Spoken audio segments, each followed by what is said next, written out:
let's go ahead and get started.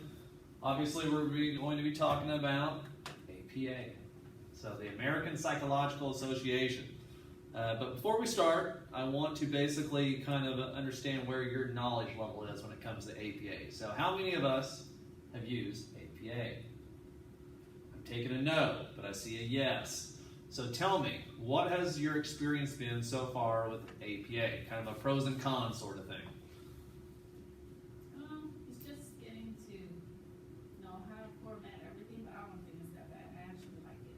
Yeah, it's honestly, I think that, most people are pretty worried about it in the beginning when they hear about that, because how many of us are used to MLA? Oh, yeah. Yes, MLA, very common. And so if you're already used to one, most of the time we don't like learning something new.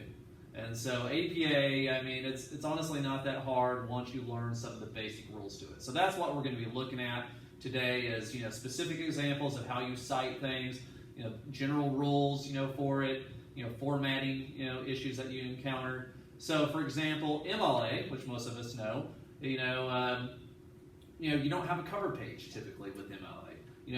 Your essay and of course your name and class and all that stuff is all listed on that first page. Well, APA, you have, a cover, letter or a covered page. And so it's completely different. So, you have all your information on that one page. Then you have an abstract, which some professors don't even require you to have an abstract. And so we're going to be looking at those and seeing the differences. Like, how many of you have ever had to write an abstract? Because a lot of professors don't have you do that, even though it is a part of APA technically. And so we're going to look at all that stuff and the differences there. Okay, so mainly we're just focusing on APA style, and then we're going to look at some additional resources, because I find that the additional resources is really what's going to come in handy, because I can tell you all this stuff now, but when you are home writing your paper, you're not going to remember how to cite something specifically, so you need to know where to go. And there are a couple of good sites that can help you when you're working on that paper at 1 o'clock in the morning. Okay, so APA, American Psychological Association. Most people use APA if they're in the social sciences, such as psychology, linguistics, sociology, economics, criminal justice, business, and nursing. Social work program is really big, on APA. This workshop is especially kind of geared, for those social work majors, because they hammer APA, in that program. Nursing, obviously, they're using APA. I mean, you're in the nursing programs, so I mean, how many papers would you say that you're probably going to have this semester using APA? 5 papers. So I mean, it's APA is relatively common for you then. Having to write it each semester probably. No, it is. So probably not in the very beginning, the first couple semesters, and then they go after you. So what are some of the basic things that we need to look for APA? There are typically 4 major sections for APA, even though I will argue that most professors don't have you use one of them that much. But one is the title page. And so you can kind of see, even though it's hard to actually see here, but the cover page, you're going to have your title, whatever it may be, obviously what the class is and so forth, and sometimes even the professor's name on there, and then you have your information down there at the bottom. Now I can tell you, I've seen so many different formats when it comes to that more title page. I don't know if there's any perfect set out there, because I have seen several. But one thing you will notice is this part up here on the top, the running head. That is a big difference when it comes to APA versus MLA and some of the other ones out there. That running head, which you will see throughout your entire paper. And so that running hand or running head is an example of APA. Some of the subtle differences that you'll notice. How many of you have had issues trying to set that up? Yes, it's one of the biggest complaints about trying to work on APA is getting that running head set up. And so I always tell students, if you're not sure, you can always come into my office at any time and we can actually look at your paper and get that set up. If you've never done one before, You know, it is probably one of the biggest complaints that I hear from students is getting that set up there. And obviously, you know, your abstract page, which I honestly don't think a lot of professors require you to have that. But normally an abstract page is like a kind of condensed summary. It normally is about 150 to 200 words. So normally, after you read that abstract, the person who's reading it should know exactly what you plan on talking about in your paper. You know, but it's 150 to 200 precise words, kind of a summary, the main points that you're going to discuss in your paper, kind of almost like an introduction, so to speak. Most professors don't even have you do that anymore. Now, if you are in graduate school, you probably will. You know, they'll probably have you do the abstract there. But mostly undergrad, they don't really require it. Main body paragraphs, I mean, most of us know how to write those body paragraphs, and of course the references. Now, what does it say with MLA? MLA is not reference page. What is it called? Works cited. So you're going to see a difference. You know, there's works cited, and then there's references. You know, for APA. So those there are just little differences there. And I know, like when I was taking, like Chicago style and Trabian, which is some other ways that you can, do citations, which I had to do quite often. They like it. Instead of references, it was bibliography. Your bibliography. So it's just little subtle differences in language and how things are set up. I think you raised your hand earlier, or did you? Thought you had raised your hand there when I was talking earlier, or maybe not. Okay, just making sure. Okay. Thought you did there for a second. I want to make sure I'm answering all this stuff. So, in-text citations. That's So normally there are two parts when it comes to APA. There's the in-text citations, and then of course there's the reference page. So we're primarily going to be looking a lot at the in-text citations. So I know it's kind of hard to to see probably in your slides there a little bit. The photocopies. But in-text citation, you need at least have to have the author's last name and the year of publication. That's the minimum. Now, if they do have a page number, you will incorporate that as well. So if we think about that, MLA, what do you have? You have author's last name and page number. So APA, the difference is that you are adding the year of publication. So you'll most likely have 3 items instead of 2 items when it comes, for MLA versus APA. So, an example, you can see right here that Hendrick. Now this is, after they quote it, so they have a parentheses, Hendrick, comma, 1992, your publication course, comma, and then they actually have the page number. And you actually put P period and then the page number. That is a lot different, than an MLA. And so 3 items. Yes, you have your hand raised. This is irrelevant to this kind of. Okay, do we get a point for this for project 6? Yes, we do. Yes. So you are not only here learning, you are getting a point for it. Okay. So which is a good thing. Well, I just had to do this PowerPoint just this weekend for management organization. Oh, okay. So, and I got like a 39 out of 50, Okay. which I really was hoping that we would do like some hands-on, show me how to do this on the computer, but. Yeah, well, Carry on. but don't worry. Afterwards, if you need to look at something, let me know. Okay. And so when it comes to the in-text citation, typically there are 3 items, if all possible. Now, I will tell you, sometimes, they may not have a page number. And so if they don't have a page number, you don't include it. You can only include, what you have, information-wise. But name, obviously year of publication, and page number are the 3 things that you are wanting to look for. I don't really think it's that difficult when you see that. It's pretty straightforward. Now, the question I have for you, how many times should you cite in a paragraph? So, we see the in-text citation here. We know, that's kind of the structure of it, but how many times should you be citing, in a paragraph? Curious. Give me some guesses. Okay, I like that. It's a good number. What else? I'll pick on you, Savannah. How many? Okay, you're shaking your head like you're blinking twice. I'm going to go with 2 because of that. So, yes. Okay, so normally per paragraph, 1 to 2 times per paragraph. is because the thing that they're going to argue with you is, how do you know that information? You have a paragraph and you're talking about all this stuff. How do you know what you know? So they like it if you can cite. So 1 to 2, in-text citations is generally pretty good.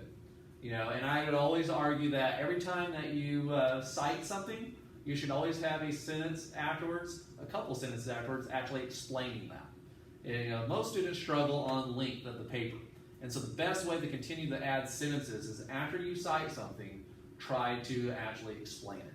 I see a lot of people, they'll cite something, but then they don't actually explain it. They just present, the information. I always say, discuss it afterwards. And that will help you build, your paragraphs there.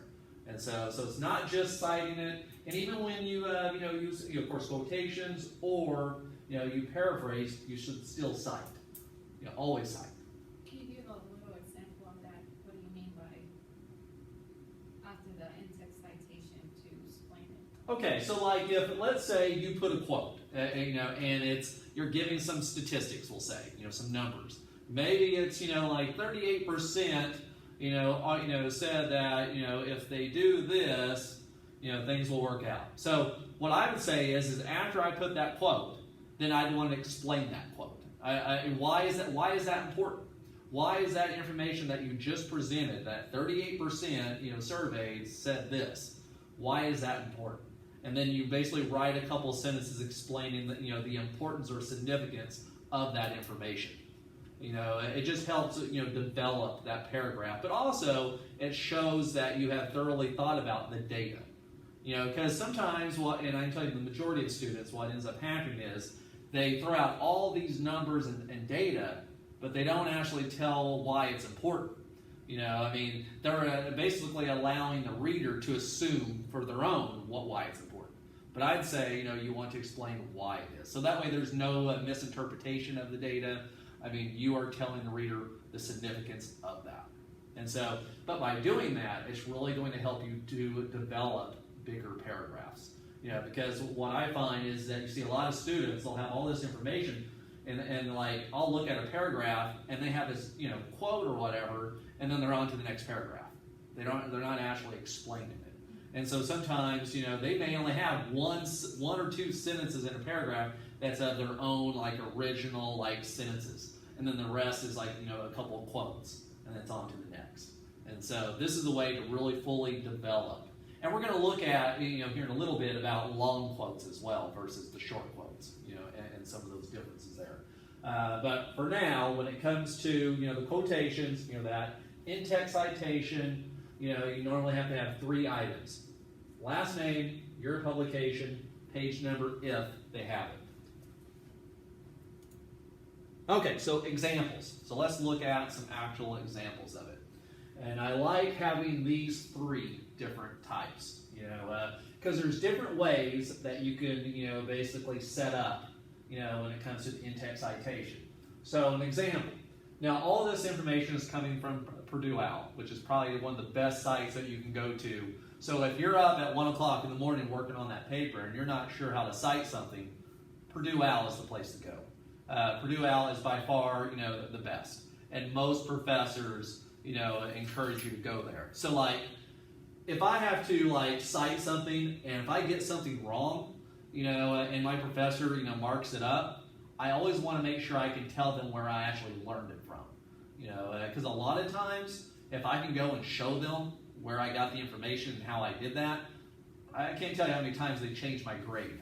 Like, okay, now I see what you were doing, and then they actually fixed it, my grade, as a result of that. Because there's so many different versions of APA, and I will tell you from experience, a lot of professors, they don't always stay up to date on APA or MLA and some of the ones. They're basically what they learned when they were in college. That's the version that they want you to do. And so it's not uncommon for you to get a new book and they're doing it different than what your professor's doing, because this is what they learn. They update this every year or two, and they're always changing the rules, on you. So in the end, always do what your professor wants, because they're the ones that's grading the paper. But I will tell you that a lot of times they are going off of stuff they learned when they were in college. So, okay, so the first one, how to set up, kind of an in-text citation. So In this example, it says, according to Jones. And you see right there, they have parentheses and then the year of publication. So this is one example. So according to Jones, and then they have a quote, and then at the very end, they have P period 199. So because they incorporated the name in the sentence with the year of publication, that is why they only have to put in parentheses page 199. You know, that is the reason why for that. Instead of having all three in that, parentheses, because they incorporated the name, the year of publication, that's why they only have to have the page number there. I like that style. I use that quite often when I'm writing a paper. You know, according to so-and-so, year of publication, then the quote, and there. And you also notice, where's the period? Most students tend to struggle where they put the period at. It's on the outside. You're only going to put the period on the inside if you are doing a long quote, which we'll look at in a bit. So, almost all the time, 99.9% of the time, you're going to be putting that period on the outside of the parentheses, unless you are doing a long quote. In MLA, we call them a block quote. And so, that's the only time that you'll have the period on the inside if you're doing a long quote or a block quote. So, the next example is they have Jones, and then, of course, 1999, found, or 1998, found, and then they have a quote, and then page 99, and then they use a semicolon because they're also asking a question related there. So, and then, of course, the last one, she stated, and then she puts, the quote, and then they add parentheses, Jones, year of publication, obviously, and then page number. What I like to do is I like to basically, kind of go back and forth. Like in my, essay, how to do that. I don't like doing the same thing over and over and over and over throughout the paper because it just doesn't read, it doesn't flow as well. So you want to really mix it up when you're working on your paper that way. So if you do one where it says according to so-and-so, the next one you may do, she or he, states, and then do the full, version of that in-text citation. So alternate. Don't be doing the same thing over and over and over. Because the last thing you want is according to so-and-so, according to so-and-so, according to so-and-so. It hurts the flow, of the paper. But also, it's going to show you by mixing it up here that you know how to do it. And it's going to let your professor know that, hey, you actually know how to, use APA. And it'll make it a better paper in the end. How many of us, have a trouble where we basically just do one certain way the entire time? Or are we getting better at mixing it up a little?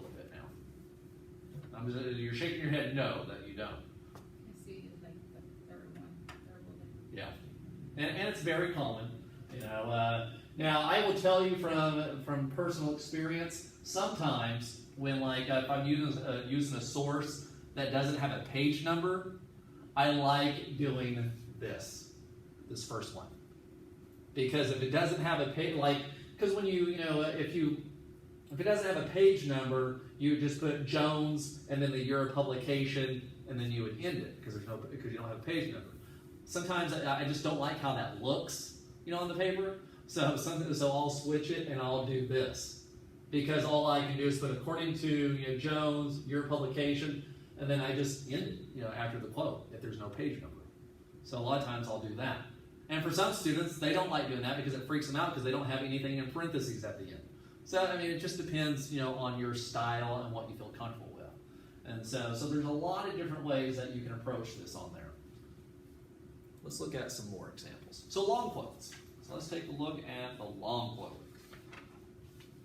And we'll try to kind of define that a little bit. So a long quote, or direct quotation, but if it's a long one, is typically 40 words or longer. That is the definition for APA. Normally, it's about 4 sentences. Give or take. A lot depends on obviously how long your sentences are. But yeah, typically around 4 sentences or 40 words, you will basically put them into a block. So that means, you will, indent, you'll indent the first one, and then you will indent the second sentence, there to push it over in your paper. A lot of students struggle on trying to get that lined up. But basically, you indent the first sentence, and then you also indent the second sentence, and then it pushes it all over, there. So it really stands out. So you don't use quotation marks, for a block quote. And the reason why is because you are shifting that over, so it will kind of stand out, and people will know that it's a block quote on there. Now, difference is, with a block quote is what? The period. Look at the period. Period is in the inside, not the outside. You're going to do that when it comes to that long quote. A lot of students struggle when it comes to deciding where they want to put that period at. So here they just put Jones's, and then year of publication, and then they put the quote there. You can see if you look at it, 1, 2, 3, 4. So normally it's like I said, it's typically around that 4 sentences range or 40 words, and you just basically shift it. How many of us have actually done a block quote or long quotation? Okay, so both of you have. So how many should you have in a paper? Right, only 1 or 2. Because a lot of students that I know tend to use a lot of them. They have to write a 10-page, 15-page paper, and so the best way to get that length is just have a ton of long quotes. You're smiling, which indicates that maybe you have done this in the past. No. No? Okay. I have. I can tell you. When I first started college, yes. I certainly did. It was nice. It helped. There. But most of my professors have told me kind of the rule of thumb: if you are writing anything under 10 pages, 1. Anything under a 10-page paper, have no more than 1. If you are writing a 20-page paper, 2. So right in that mark. So yes, you don't want to use them too much because it really takes away from you writing. And so you have to be careful. You have to find the balance. So kind of recap on there. You have 1 to 2 citations per paragraph. You only have 1 to 2 per paper when it comes to the long quotes. If it's under 10 pages, I would stay with 1. If it was me. And so, but they're not hard to set up. But you want to be very selective and careful of what information you're using. And then I would say once you have that long quote, which will be kind of separate, its own sort of paragraph there, it's kind of standalone. You want to have below that you want to finish the paragraph explaining that, the significance of that block quote. You don't want to just provide this big long block quote or whatever long quote and not explain it. You just want to put it there and just let it be. Yeah, you're like in high school. Okay. Yes, in high school, they probably would allow that. Let that slide. But these professors and their standards nowadays, they actually want you to learn, I guess, and articulate yourself. References page, this is important. We talked about the 2 components. First is in-text citations, and then, of course, the reference page. Reference page is important. If you do not have in-text citations, or you don't have reference page, that is basically technically plagiarism. You have to cite your material. So you can't just get away with just doing in-text citations. You have to have the other as well. And it's the same thing, if you have a reference page but you don't have in-text citations, still technical plagiarism. So you have to cover yourself for both of these areas. They always say, when in doubt, cite. If you have to question it, that should be a sign right there. Just cite it. I don't think you can oversight, honestly. I'd rather oversight than not. And so if you notice, when it comes to MLA, we talked about it's works cited page. When it comes to APA, it's references. If you were using Chicago style or Turabian, you'd use bibliography. So it all comes down to which citation that you are using. So I can generally tell when someone is using APA because I go and I look at their works cited page and I see the word references. That's a signal to me that they're using APA. I also notice, look at the pattern here. So when you have a person's name, you always do last name, first, and then of course, then the first name. But look right there, parentheses, and it has a year of publication. That's always the second thing that comes for APA. It's not like that in MLA. And so right there, when I see those parentheses and then the year of publication, that signals to me that they are also using APA. So you see the small differences, when it comes to that. Obviously, you want the title. You're always looking for that. The database or publisher where it came from. And then of course any link. If it's an online source. And of course page numbers. Those are some of the basic things that you are looking for. When you're trying to cite. What a lot of times that I will do is when I go and check out different sources, I always do my reference page first. Anytime I write a paper, I do the reference page first. Why would I do that? So you can find your information. Right, I'm finding the information that I want to use, but more importantly, I'm also making sure I know how to cite it. Because how many times have you encountered, an article where it's got some decent information that you'd like to use, but you just have no idea how to cite that thing? It's kind of frustrating. And so what I always try to do first is find my sources, make sure I know how to cite them properly. There's been some times where a source was okay. I could have used it, but I was like, man, this is just too much of a mess to try to cite this thing. And I don't have time to go to the professor's office to ask them about this, so I just forget it. I just what, I'll move on to another source. Because there's plenty of other sources out there that I can find. And so there has been times where I've just passed up on a source because I thought, what, it's just too complicated to cite that thing. And I don't think there's anything wrong with that because there's so many other sources out there. It's not hard to typically find those things. And so yeah, you always want to make sure you know how to cite it. And create that works cited page, first, or reference page. Okay, so let's look at some examples of how do you cite different types of things. So the first thing that we're looking at is the basic format for books. So if you notice here, you have the author, then the comma, and then obviously their initials that you see there, and then of course the year of publication, which is in parentheses, title of the work, of course the location, and of course the publisher there. And so if you look at the example, you certainly have the name, 1991, then the APA guide to preparing a manuscript, so that's the title there. It's Washington D.C., and then it's the American Psychological Association publication there. Pretty straightforward, And so what I do when it comes to looking at some of these sources is once I find it, especially if it's an internet source, I will basically print it off. I'll get a pen and I will go in there and I will find all these items, in the article that I'm reading. That's the first, and I label them. I'll go, this is first, this is second, this is third, and so I just go ahead and start, finding all that information with the sources that I print off, just to make sure I know exactly how to cite it and which order it's going to go in. And if I can't find that and it's becoming a problem, then I basically have to decide whether or not I want to continue to use this source. I have no problem going to professors' offices. Because they have office hours. I mean that's what they're there for. All they can tell me is no. But you lose nothing by asking. And so I used to spend many hours, going, to their office hours and asking, for help. Some were really helpful, others not so much. But even the ones that didn't really help me that much, at least they know. At least they know that I'm trying to cite it properly. I'm putting forth an effort because, that to me counts for something at the end. Especially, if your grade is right there on the line at the end.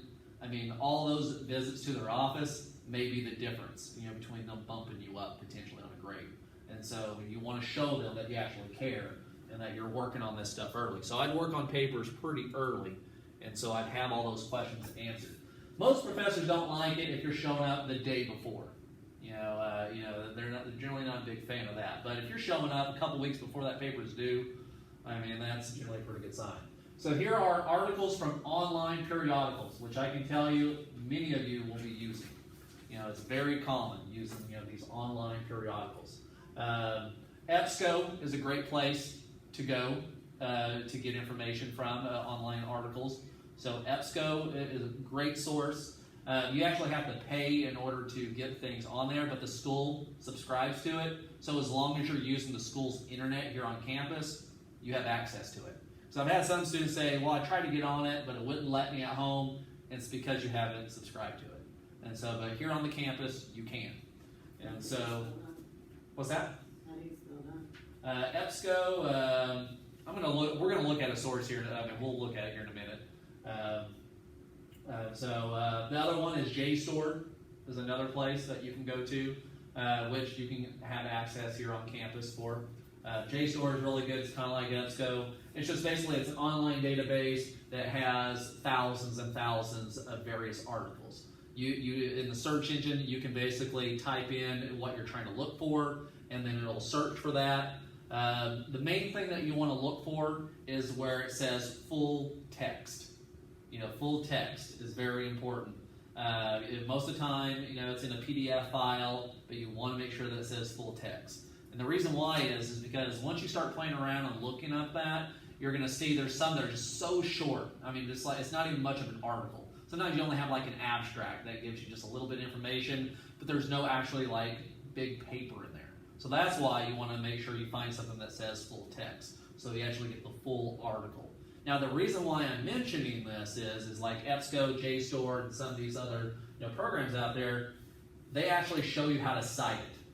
You can actually click on, and you get to choose, MLA, APA, Chicago style. You can click on that, and it will show you exactly how to cite it. And all you got to do is pretty much just copy and paste it, and then put it into your reference page. It just makes life a lot easier. So I'd always encourage you, if you can, unless your professor is very specific on what sources that they want, get on to EBSCO or JSTOR. It's makes life easy. So, online periodical. Once again, what do we have? The author's name, and in this case, there's two authors there. Date of publication, which is similar to what we were looking at for the book. The title page, the title of the online periodical, the volume number, if it's available, and then of course, this is the difference. It says retrieved from.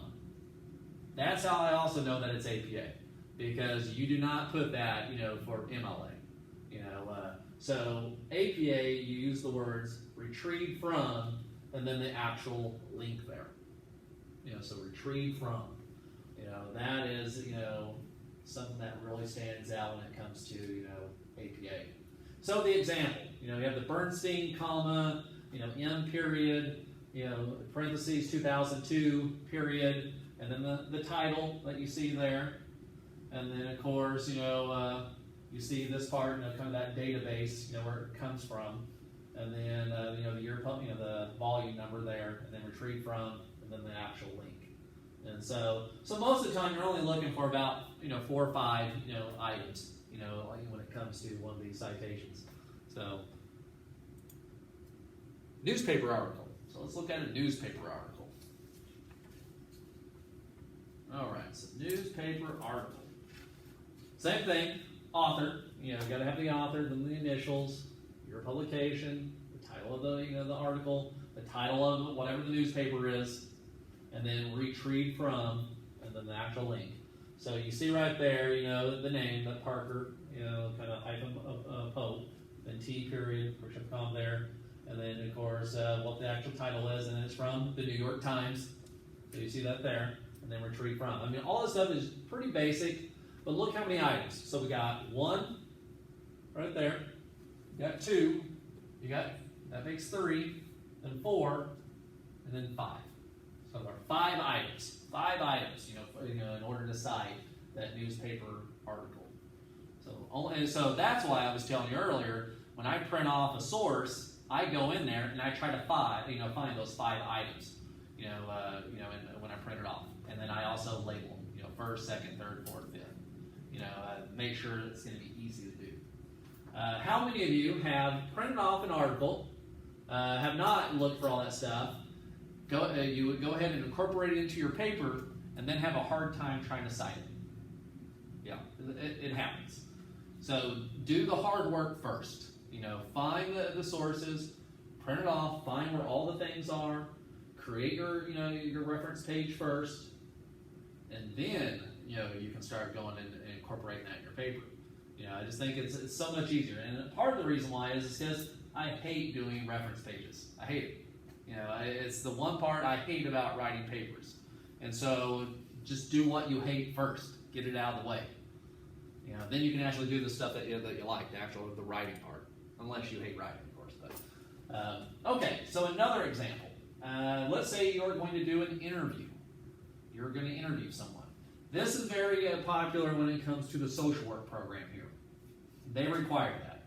You will do personal interviews quite often and stuff. So the personal interview. So last name of whoever you're interviewing, and then of course the first initial, of their name, and then period. So we have last name, comma, first initial, period.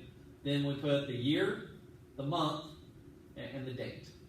And then we put, what type of, interview it is, because it could be an email, it could be over the phone, it could be a personal, interview. So there's a lot of different ways that you can, different types that you can do. I remember there was a paper I was doing in graduate school where I was coordinating with the director, of some program, and so we were doing it by email. And so I had to do more of a, the email, part of it. And I've done things over the phone, as well. Because I couldn't meet them individually one-on-one in person, so we just had to correspond in other ways. But I still had to cite that, that information. And so the newer version, real fast, now obviously you saw the name, there, Claude, comma, a 2014, comma, July 29th, personal, interview. The newer version of APA, which they just now kind of updated a little bit, they're starting to say personal communication. So they're already starting to change things just a little bit now with the newer version. So the newer version is trying to go towards that the term personal communication. So they did not really use that too much, years ago. So you can see, so you may have a professor that graduated, 5-6 years ago, is not really staying the most up to date, and so, they may like, when it comes to where it says personal interview, that they may end up, wanting you to do that. So it's certainly okay. It's whatever they want in the end. But if you go and look at Purdue OWL, especially the new version of APA, it seems like they're going towards personal communication on there. And honestly, that does cover a lot of areas, so I see why they're doing that. So it's a little bit broader in term, and I think it kind of covers a lot of different areas. But really, if you look at, there's not too much stuff that you have to have, for a personal interview. Name, of course, the stuff that's in parentheses, and then what type it is. So essentially 3, the sections there on there, versus the 5 that we saw with the other one. Motion picture. How many of us have taken a class where we watched the movie in class? Yes, pretty common. What if you found something that you really liked in that movie, and for whatever reason you feel like, I've got to have some information, from this movie in my paper. It really strengthens my paper by having that. This is how you cite, if you are watching a movie.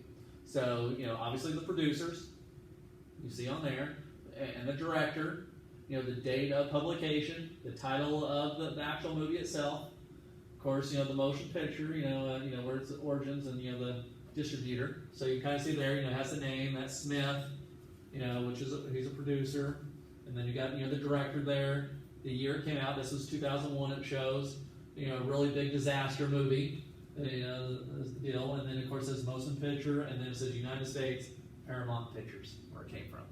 So, so if you're ever going to use, a movie, in your paper, that is basically how you would cite it.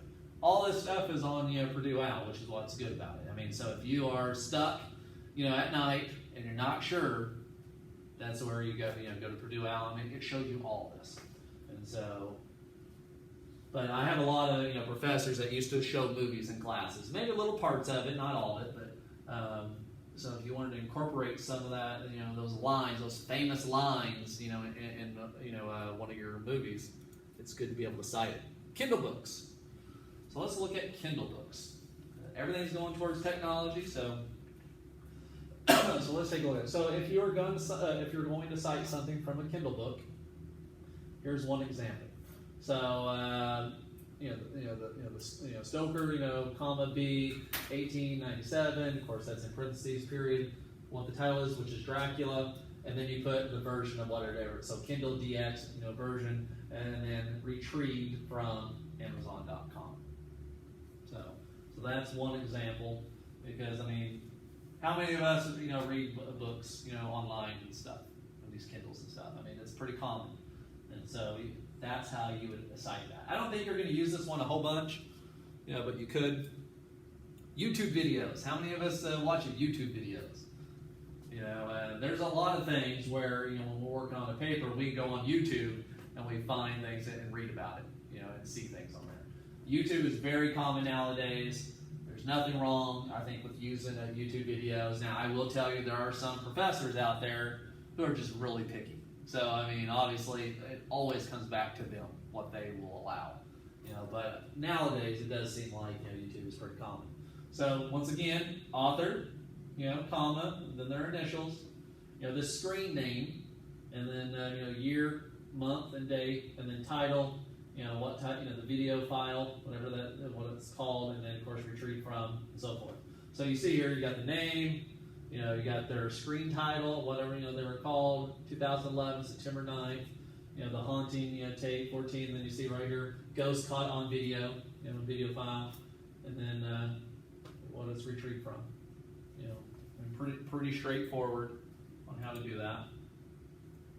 Now, sources, and this is what we're going to look at, because I'm going to show you a site here in a minute. So EBSCO, that's how you spell it, the question that you had earlier, so the EBS, then co, and then host, so EBSCO host. It's located on, of course, the school's website. You basically just click on, journals, and then the e-journal, portal there. Now, for whatever reason, because I just don't like the school's website, looking up that stuff, mainly because, it takes me more steps. I always go to Seminole State College's website. That's because I used to teach there, and I know exactly where it's at. Now, the reason why I can access it is because we are subscribing to it here, which means, I'm using the school's internet. So that's why I can get on Seminole State College's website and have access to it, because we have technically paid for EBSCO here. So as long as I use the school's internet, it's fine. I love EBSCO. EBSCO, is a great place. It's and we'll look at that here in a minute. Of course, I always put in Kelly McBride's, website. We'll talk a little bit about that at Seminole State College. She was the English professor I had. She was one of my favorite professors I ever had. She had a website where she devoted basically for all of her classes. She had put resources on there to help students, as they're writing papers. So I always, try to mention her. Citationmachine.net is another place that you can go to that helps you actually plug in the information on how to cite things. So, and then of course the newer one that I've added, Grammarly. Grammarly, I haven't used it myself. Siobhan, who used to work, for our program, who's in graduate school now, she uses this all the time. She absolutely loves it. And so so I went on there and I looked at it. It looks like it's pretty good. So we're going to take it, we're going to look at it here in just a second, because I do think it would be good to incorporate. And then you're going to have to decide whether or not you want to use it yourself. So let's go and look at that real fast. And we'll see why it might be useful. Okay, so I've already kind of popped it up here. So Grammarly, we'll just click on here, the free writing assessment. So let's talk about basically what they do. And there are several things that they do. One, it has obviously a grammar check. So you can upload your paper. It will, do the grammar check for it. Look, like passive tense, any misspelled words and so forth. The free version of it is pretty limited on what it does. Now I can tell you that Siobhan has paid money, for this. She got the more premium one. Basically, if you pay for a year, it's like $139, so it averages to around $11 a month. Now, for most of us, we don't need that. Now I was going to say, if you're in graduate school or you're writing a lot of papers, it's probably worth it, because the premium version of that also, once you upload it, it checks it for plagiarism. It runs the machine, and it will basically flag anything that it feels could be considered plagiarism, and so it really covers you. And that's one of the main reasons why Siobhan, had signed up for that because she's so deathly afraid that our professor would accuse her of plagiarism in graduate school, and so for her it was worth the money. Now with the premium version of it, it also does a lot more. It helps you work on like the different tenses, passive tense and so forth. It actually will go in there and tell you about, hey, you might want to revise this sentence and this is how you can do it. So let me find where it says there. So let's see, the premium. So click on that real fast. So here's a list of the different things that they do. The free one, you get those two things right there. Critical grammar and spelling check, and conciseness. That's pretty much it. For the free one. So obviously, they're going to give you more if you're paying money. That's just the way to do it. Now it's like $29 a month if you just pay by the month. So the basically the longer you if you do there's like a $29 one, and then you pay for some X amount of months. And then, obviously, if you do the full year, it's cheaper that way. Now, I can't tell you if it's really worth that or not. All I can tell you is Siobhan thinks it's worth it. But if you see here, the premium one, the things that it does. So it's not, obviously the first two, but then readability. So it starts giving you suggestions on that, whether or not your paper is flowing and so forth. Vocabulary enhancement suggestions. So they may say, you probably should use a stronger word, than this that you're using throughout the paper. More that kind of college level, type writing. And then, if it's, the genre-specific writing styles, checks. So depending on what type of paper you're writing. And then, of course, the most important part, I think, is that plagiarism detector that checks more than, it has 16 billion web pages out there. And so it's going to check and flag anything. A lot of your professors, they use something very similar to this. So when you submit your paper online, they have a program where they upload your paper and they check it for plagiarism as well. And so it's actually pretty normal for your paper when they upload it to have about 20%. Pretty common to have your paper showing about 20-something% saying that it could be potential plagiarism. And the reason why is because we all use certain phrases that are pretty common, so they're going to flag some of that. But most of the time what they do is if it goes past a certain percentage, then they really start looking at your paper closer. And now a lot of those flags, they will actually show the paragraph in yellow or whatever, saying that, hey, this could be plagiarism. But what they will look for is, do you have an in-text citation, at the end of that? And so if you have it cited, then you normally, it's okay. But so they will still flag all that stuff. And so that's why I say that this Grammarly is actually probably worth it because of that. Because it adds that component to it. And so if we scroll down, it'll tell you a little bit more about it, the different features that it has. So it catches, contextual spelling and grammar mistakes, sees the explanation, the grammar rules, obviously, looks at, like the dictionary and tries to find you, stronger words and stuff. Now, if you go down here, and it also works for punctuation, sentence structure, So, there's a lot of things, that it does. And then it tells you about the different plans that they have, on there.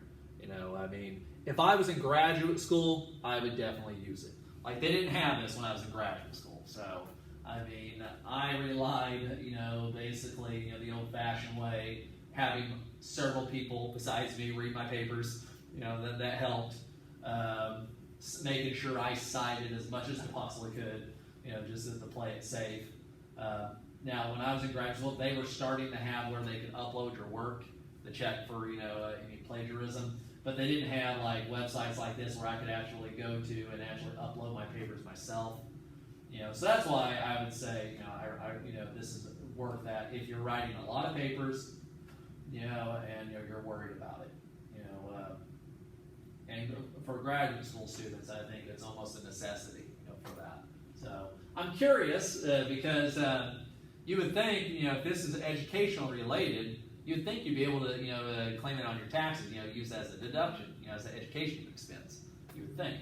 I don't know for sure, but I would imagine that you probably could do something like that, for there. But yeah, Grammarly is definitely, worth it in my opinion because of that. And Siobhan, she'll tell you she's a true believer, in it. So let's look at something else real fast. So let's go to Seminole State College's website, and I always want to make sure you put Oklahoma in there because there are 2 Seminole State colleges. There's one in Florida, so not the same. So I'm only going here because I kind of know where things are located at. So that's the only reason why.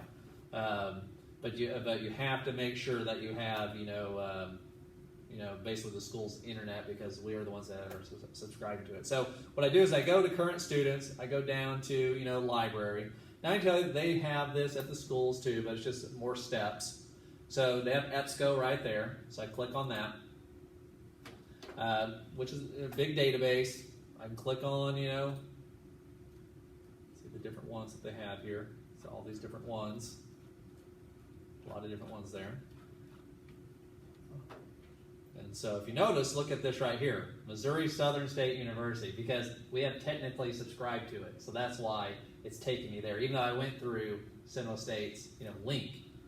So I click on the database, and there's so many different ones. A lot of times I'll just select all of them. It runs a little bit slower, as a result, because it's drawing from all these different databases. But most of the time I'll just do that. I put in whatever my title is. Sometimes, it's good, sometimes it's not. And so let's just go nursing practitioner. We'll just try something. Sometimes we get good results. Sometimes we have to go back and change things and reword it. That happens quite often. It runs really slow, because it's trying to draw from all these different databases. So normally what I will do is I'll wait a little bit, and then I'll just say, show me available results now. Sometimes it'll pop up, sometimes it won't. And then I'll have to go back and change some things. That's probably my only main complaint that I have about, EBSCO. See, like it doesn't show there because I didn't give it enough time, but so let's try that. Biggest complaint about, these databases, is that it's slow, constantly have to go change things. I don't give it a lot of time because I'm impatient, And JSTOR is not as bad. I mean, JSTOR, honestly, I think is probably a better, database, honestly. And so let's see if I can get something to show you on here.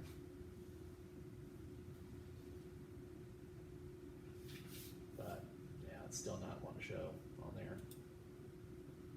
Okay, so let's see here. Let's go here. I want something that's just easy, just something, so I can show you on here. So let's say here, let's go with news media. We'll see if that helps. As it's doing that, JSTOR is very similar to EBSCO. JSTOR, EBSCO, all these sites, typically we'll show you how to cite it. That's honestly the main reason why I like them. Is because it saves you time. You can go in there and you can see how it's cited, and then you can kind of copy and paste it. Most professors want you to use credible sources. I think you can find good credible sources on EBSCO and JSTOR and that stuff. So it actually popped up because I was willing to give it time and not be impatient. So as I'm scrolling through here, I try to look to make sure that it has a full text. That's important. Make sure it's full text. I personally like it if it has a PDF full text. So that helps me kind of narrow things down a little bit when I'm looking. And so let's click on one of these. So it shows you, basic information. It normally will always have an abstract. I like that because that, like we talked about, that 150 to 200 word concise summary of whatever, it's going to be about. So when you read the abstract, you'll have an idea about what that article is going to discuss. And so you can read that and say, okay, I think this is interesting. Then you'll click on the full, version of that, and then you can actually read the full, article. But for our purposes, what we really care about is citations. And so how to cite it. So if you look over here to your right, over there where under the tools section, look at cite. So let's click on cite and look at all the different versions of it. So you may have, there's, AMA, see that in the medical field quite often. If we go right, we can scroll down, look at APA. Shows you how to cite it. And that's why I like EBSCO and some of these other programs. So it shows precisely how to cite it. And that's what I would copy and paste. And then I just make sure once I copy and paste it, it looks exactly like that. Because sometimes when you copy and paste it, it's off a little bit. And so you've got to make sure that it still looks the exact same. You notice that they do indent. Anything that's, below, that first line, so the second line and on, you indent that. So you see that. A lot of times when you copy and paste, it doesn't quite indent. It's all kind of just flush there. So you do have to change a few of these little things, when you're actually creating your reference page. But if you notice here, they also have not just APA, they have, Chicago or Turabian. They have, like in the humanities area, like when I was telling you about bibliography, that's, that's more the Chicago South Turabian, the humanities part there. MLA is right there, works cited. So lots of different ones on how to do that. And so that is probably the main reason why I like, EBSCO.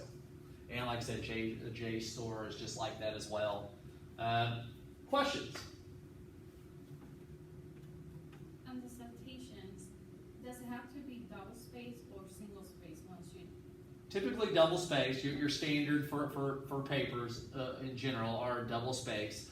Now I can tell you from personal experience, there's been times when I have gone and created the reference references page, and it all just looks weird. Like when I'm trying to do it, it doesn't look double spaced. It almost looks like it's tripled space in some cases.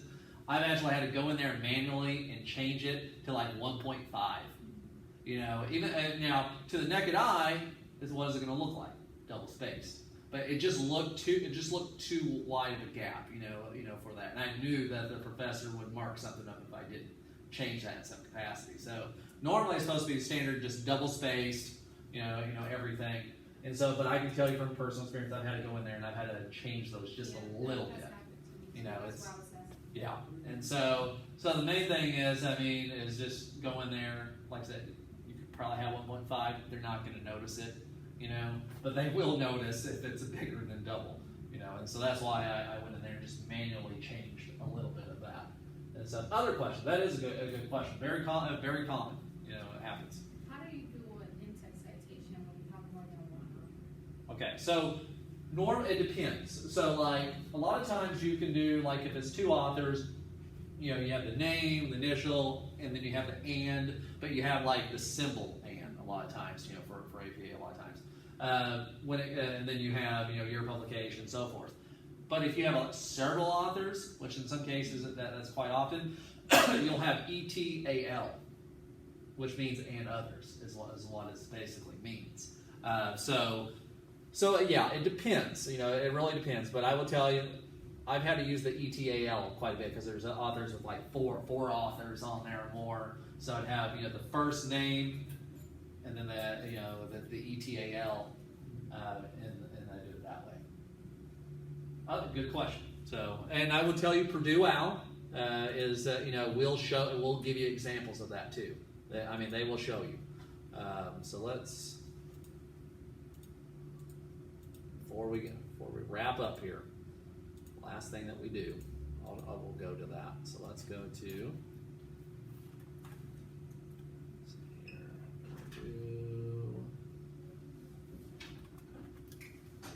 Al APA. Nope. Okay, so Purdue OWL. Last thing we'll look at, and then we'll wrap it up. But I always put Purdue OWL APA. It'll take you directly there. And then this left side is really what you want to focus in on of all the different types. And so, it really kind of gives you all the basics, different in-text, citation basics. So we'll click on the basics there. I'm a very visual person, so I need examples. And you can see where I told you I got a lot of this stuff just directly from there. Showed you the long quotes, I mean, it's just very straightforward, but you can go in more in depth, you know, as we look through here, like with authors. So look right there, if it's more than one author, that part there. So you have, you know, the name, then you have the and symbol, and then the other name, comma, and then they have 1994. Apparently they don't have a page number, so they left it like that. And then look right here, the ETAL. So if it's like several authors, you know, you're going to do that. And it's going to explain the rules to you as you're going. So in subsequent citations, only use the first author's last name followed by ETAL, you know, in the signal phrase or in the parentheses. So yeah. So if you notice here, so that ET space AL period, comma, and then the year of publication. You know, so that's if you're using several. And then, of course, like it says, they even have examples of, like, if you're, like it says 6 or more authors right there showing. So they have, Harris, ETAL, period. Then they have parentheses to that. So this is like if they're creating a sentence. You know how we talked about, according to Jones, according to this, they're just putting Harris, ETAL, 2001, argued, and then so forth. That's why, Purdue OWL is, the standard. You always want to go there. And then, like I said, you can keep scrolling down, and it'll keep showing you different ways of doing it. Like right here, it says 2 or more works in the same, parentheses, and so it kind of shows you how to do that. Authors with the same last name, as well, because I've seen that happen quite often. Like I have 2 authors that I'm trying to cite, but they both have the same, last name. And so yeah, there's so many rules, but this really does just lay everything out on how to do it. When I used to have to take I had a professor that made us take like a test on APA or whatever. I would just go on here and I'd look up all the answers because I could pretty much find everything on Purdue OWL on there. And then the last thing I'll show you right here before we wrap up, the sample paper. I used to always compare my papers to their paper. Like structure and how it's all set up. So if you look here, it has their works cited page. Now what I like about this is that it gives comments and it tells me why I need to do that. That's why I think it's good for everyone to look at the sample paper, because it's going to go step by step and explain why you have to do that. To me, that is helpful. And so like I said, I'm also a visual person. Now, some of the stuff you're not going to need, like the author note, you're not going to need that. You're not going to have to worry about that. The abstract, like I said, more and more professors are doing away with that, and they're just allowing you to go directly into your paper. But if you see, the running head, that's there. That's important. And then this is the actual, paper itself, and it shows all that stuff. The different sections. Like MLA, you really didn't have to break things down by sections, but when it comes to APA, they like you to have sections, like these certain headings, I guess you'd say, and there's subheadings as well. They really make you break it down. I personally like the headings and subheadings. I think it's just easier to read it. I know exactly where I'm at. You need to go back. Go right to that. Yeah. And so but for a lot of students, when they're not used to this, that normally gives them a hard time, is creating the headings, because they don't know, like, well, okay, what do I name it? That happens quite often. Or if you have a subheading, it kind of throws you off, because, see, this is a heading, which is in the middle, but sometimes you'll have subheadings that start, like, flush, it's the first sentence there, and then you start on that on the left side for subheadings a lot of times. And so I don't know if it necessarily shows it on here, but that will happen quite often. So yeah, so like right here, you got the heading where it says discussion. Then you got the more of the subheadings, and then that's more kind of on that left side a little bit, and they kind of break it down. And so, but what I like to do is when I go in here, I look at how they do their in-text citations. I like to see those examples of how they are specifically incorporating that into a paper, and then obviously I look at the references page. I like to see, okay, does my paper match up with theirs? Does it look similar? And if it doesn't look similar, what do I need to do to try to make it look like that, you know. And so yeah, so if you are not indenting that second line and below, then obviously you got to go back and fix that, you know. So this is why it's so important to kind of compare yours. Now there are certain things you're not like the appendix A.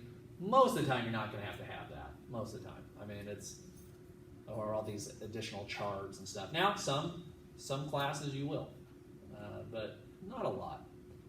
Okay, questions? Any last questions? Anything else we're not sure about?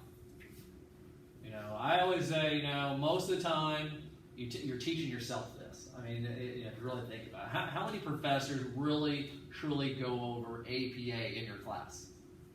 Not a whole bunch. I mean, they maybe give you some basics, and stuff. They'll give you a couple handouts, but I can tell you the majority of the stuff that I learned, I pretty much had to do on my own, or just from experience, writing those papers, going to professors' offices when I could, asking questions, getting on Purdue Owl late at night as I'm working, trying to write a paper, and trying to figure out, okay, how do I cite this thing? But Purdue Owl, I mean, it can be your best friend when it comes to these papers, because I mean, look at all the different sections that they have that you can look up. I mean, they've got everything there. It's just taking the time to actually look at it, pretty much. So that's all I got for you. Unless you have questions.